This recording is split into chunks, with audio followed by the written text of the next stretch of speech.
At this point, they are headed back where they came from.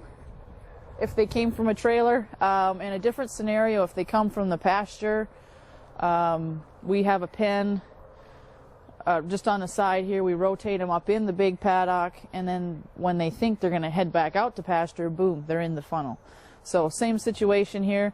They're in the funnel. It's an easy catch, and we come down the lane. I'm standing on all cement here. This was a great perk to when we purchased our place.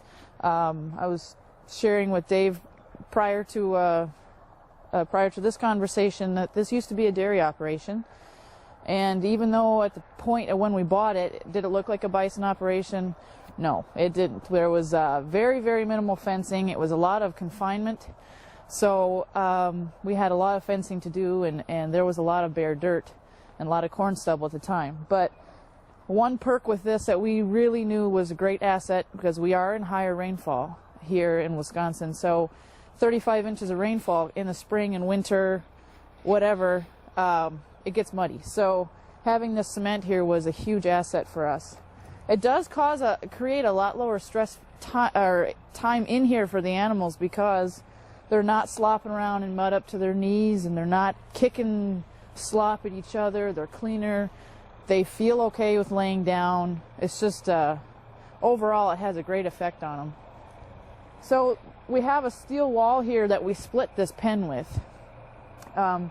There's a steel door right up here, and so when they come down this lane, they come through here, and we have a couple pens to break them out immediately if we have a large group.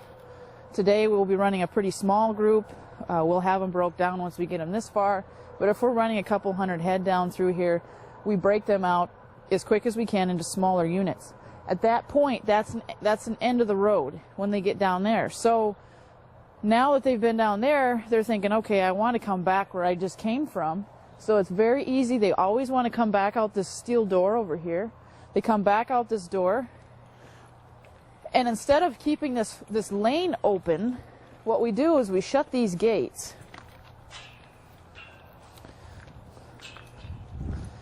And we do have these gates covered.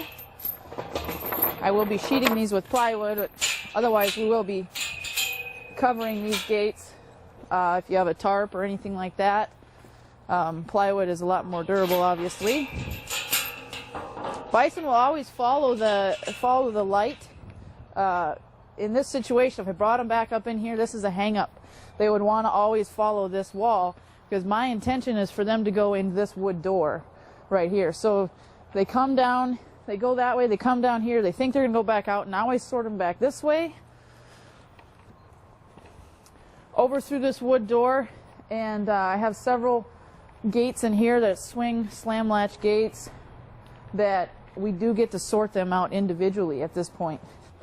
In this setup in here, I have 1, 2, 3, 4 pens in here, and I have a pen on the side. I call it the bullpen.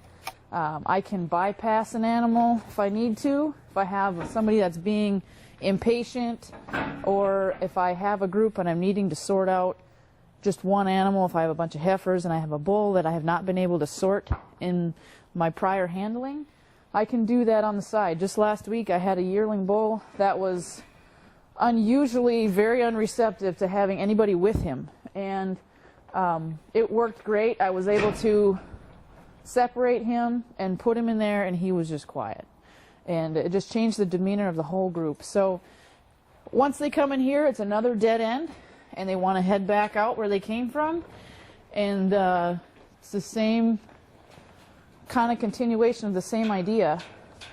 We have a tub here, so now that they came in here, they want to come back out, and we swap that door over.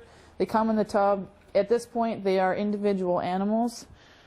And we have a hydraulic squeeze chute right there. So at that hydraulic squeeze chute, we do have our power source outside of this building that we have, so it's very quiet.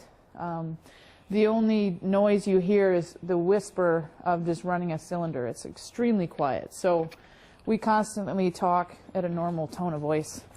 There's no yelling or hollering having to happen at all. And at that point, when they come out the chute, we do have options of turning them out the chute and sorting them out the pens that we just showed, because most of the time at this point of having them all broke out into smaller groups behind us here, these pens are empty and we can kick them back out in whatever way we want to sort them. So that's the gist of it. You'll get to see it work in a little bit. So